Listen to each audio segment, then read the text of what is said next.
Let's bring you back to Nigeria, where the federal government is being asked to take stronger control of the agricultural sector by enforcing limits on the importation of GMO and hybrid seeds in the country. This was the focus of the forum of discussion put together by Jacqueline.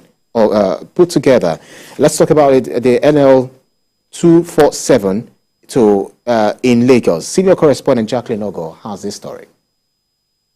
Agricultural sufficiency is a major plus every nation desires to boast of. Many nations of Africa have that, but wars and internal crises resulting in bloodletting keeps farmers back home as hungry as others. Some Western nations do not have arable land like Africa, so they depend on genetically modified organisms and fertilizers for the production of hybrid seeds. Exporting this scientific intervention to Africa has been a major cause of debate over why Africa should leave indigenous seeds for modified seeds from chemically enhanced farming.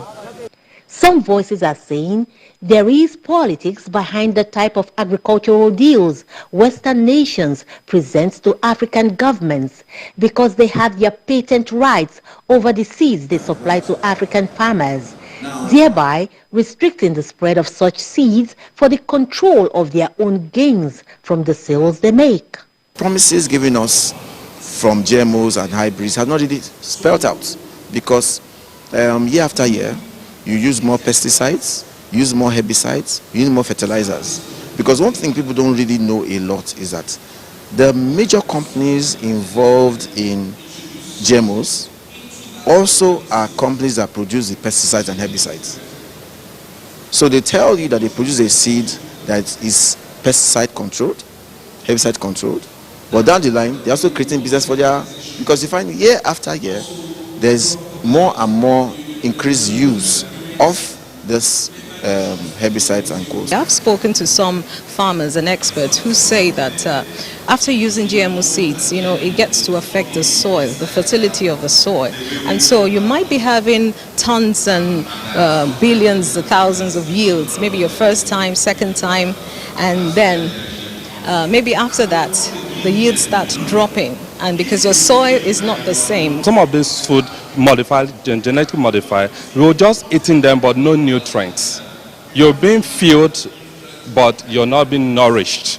When you're being fueled, you're not being nourished. That's malnutrition.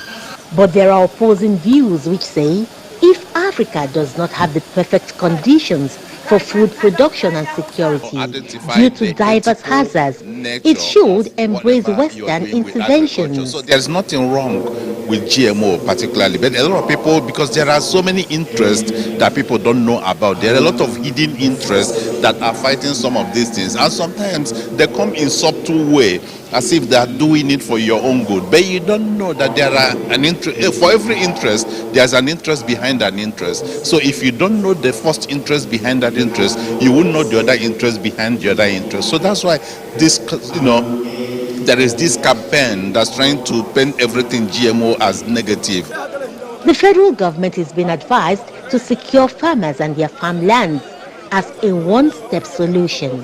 Whenever they go to their farm, they can be able to farm where they know they are secured. Definitely it will increase farm produce and also make the Nigerians in particular to stop depending more on importation of farm produce. To be independent from foreign manipulation, African governments are being asked to take control of their sectors of agriculture because the controller of the food basket dictates the tone of celebrations. Jacqueline Ogo, TVC News, Lagos.